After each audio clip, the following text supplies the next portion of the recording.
بن گیا۔ زمانے جاہلیت میں سوتیلی ماں سے لوگ نکاح کر لیتے، مہر کا کوئی تصور نہیں تھا۔ اگر کوئی قتل ہو جاتا تو وہی سمجھتے کہ عورتیں تو گندگی کے کیڑے سے بدتر ہیں، تو وہ کہتے کہ اس قتل کے بدلے میں جتنی عورتیں ہمارے قبیلے کی قتل کرنی ہے قتل کر دو۔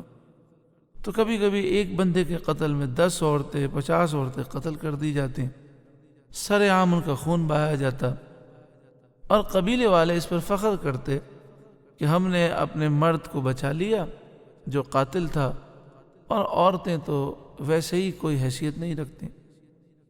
بچیاں پیدا ہوتی تو بہت سے لوگ بچیوں کو زندہ دفن کر دیتے زمین کے اندر، بہت سے لوگ پیدا ہوتے ہی ان کے گلے دبا کے انہیں مار دیتے۔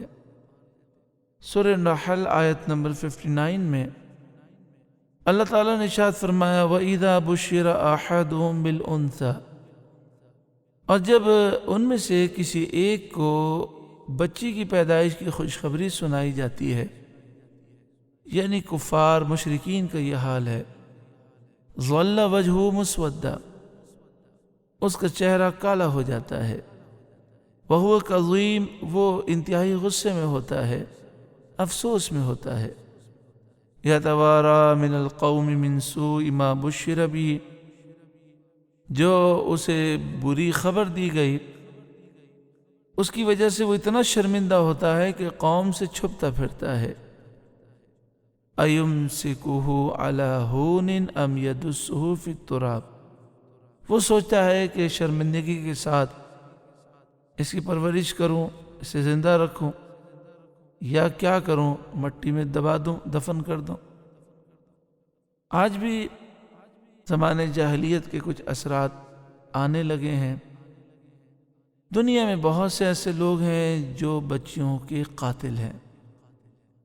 انڈیا میں ایک رپورٹ شائع ہوئی کہ وہاں لاکھوں ایسے کیسز ہوئے ہیں کہ الٹرا ساؤنڈ کی رپورٹ میں جب یہ آیا کہ ماں کے پیٹ میں بچی ہے تو اسے پیٹ میں ہی دوائی دے کر مار دیا گیا، اور جسے مار نہ سکے پیدا ہوتے ہی اسے مار دیا گیا، اور ماں سے کہا گیا کہ مری ہوئی پیدا ہوئی۔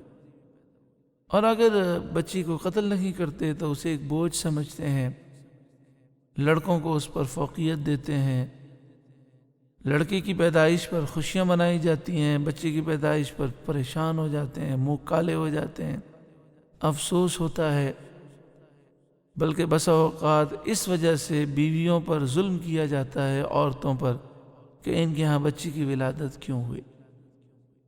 یعنی زمانے جاہلیت کی جو سوچ تھی آج جدید دور میں وہی سوچ دوبارہ آتی جا رہی ہے۔